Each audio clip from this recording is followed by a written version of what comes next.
masjid kediang sekali. Kita benda sejik dengan surah dulu. Faham? Hak lain taruh. Ada tak kita dengar rombok kelak malam? Dalam negara Islam tercinta. Ada tak? Ya, kita dengar rombok sejik. Ini masalah.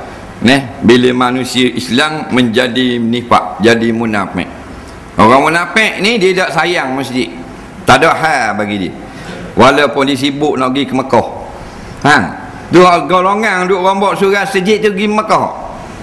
Dia Allah apa tak pergi segendong ni batu nak pelakong. Jamrah Aqabah. apa bergendong kan apa petah kocek. Nak pelakongnya geng dia sendiri. Entah tak tekak. Adang tak apa. Maknanya yang benci kepada Islam ni iblis. Maka tanda-tanda Islam di muka bumi adalah masjid. Dia Syiah. Dia duk sibuk tong jamrah. Tong setan. Tak boleh tak masuk. Kena masuk. Kalau tak masuk mana? Tak boleh, kena katik batu lain spare. Marahnya ke setan. Dia setan dah kapung. Rombok sejik. Jadi setan pelakon setan. Setan dalam jamrah kata, "Mendiri pekong kau."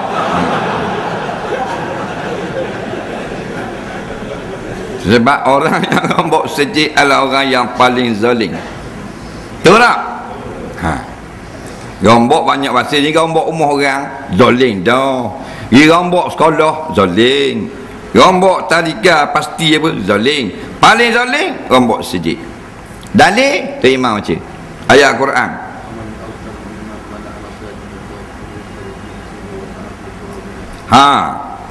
Allah tanya, maka faman azlamu mimman, maka siapakah lagi yang terlebih zalim daripada mereka yang mana yang menghalang daripada disebut atau dimakmurkan rumah Allah.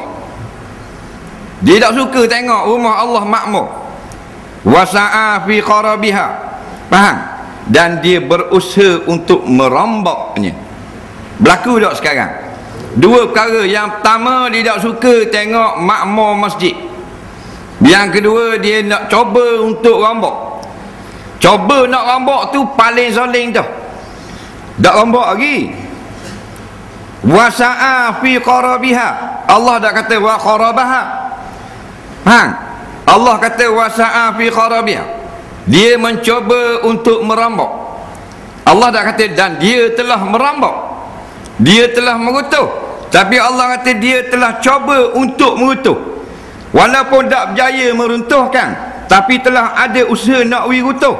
Dia dah jadi yang paling zalim. Apatah lagi kalau sudah meruntuhkan.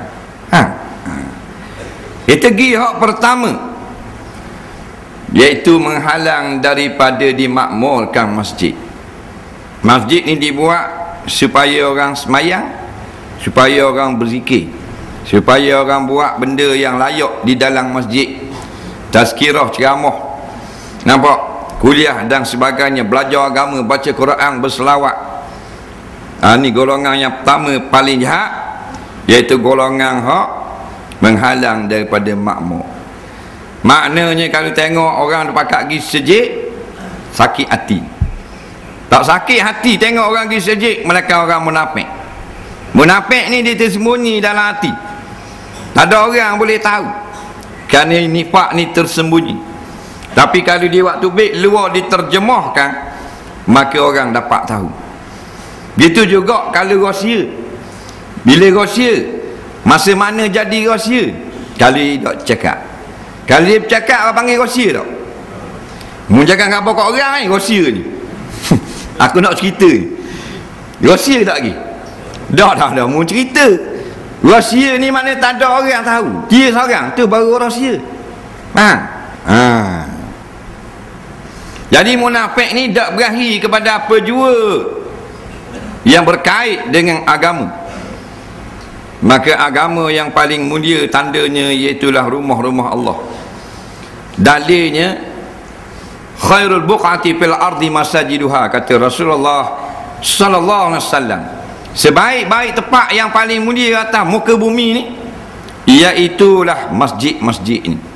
Kata ulama yang mensyarahkan hadis ni, termasuk juga bukan bumi, di mana saja planet yang ada.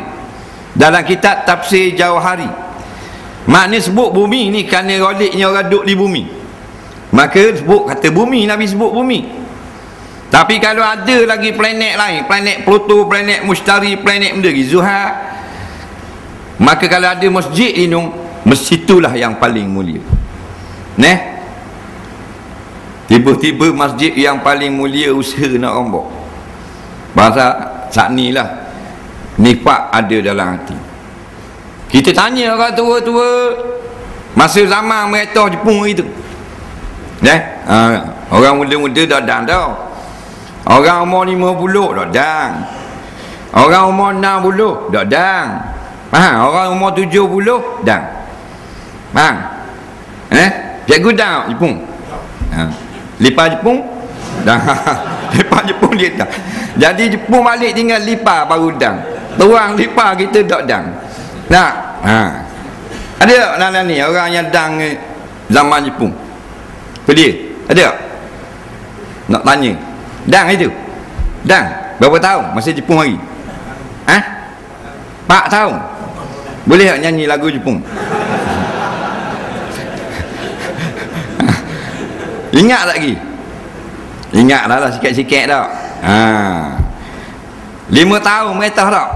Malaysia 5 tahun, 41 sampai 45. 41, 42, 43, 44, 45. Ada orang buat sejik? Tak ada. Nampak? Dah kata Jepun ya, dah angguk dia tapo. Ni orang tua ke apa? Orang tua kita tanya sungguh. Dia kata Jepun lama ni kalau kita jumpa kita dah angguk dia tapo. Sungguh. Melainkan orang dia baik no. Dia tak tapo. Orang dia baik ada juga seorang dua dia baik dengan orang Melayu tu. Dia tapo kan, tapo kuat. Dah kalau Cina tapo teruk ke sepak terkajang tu. Nampak? Yang Melayu tapo saja. Pasal dia kena hormat. Melayu ni tuang tanah. Jadi lepas saja je. Tak? Dah Jepun punya mainan. Ingat bodoh je. Kita tanya seorang tua tu, dia kata tapo kena balik, tunduk kena tapo kau. Ada seorang tu tunduk kena tapo. Buat apa pula? Dok tunduk kena tapo, tunduk tapo kau.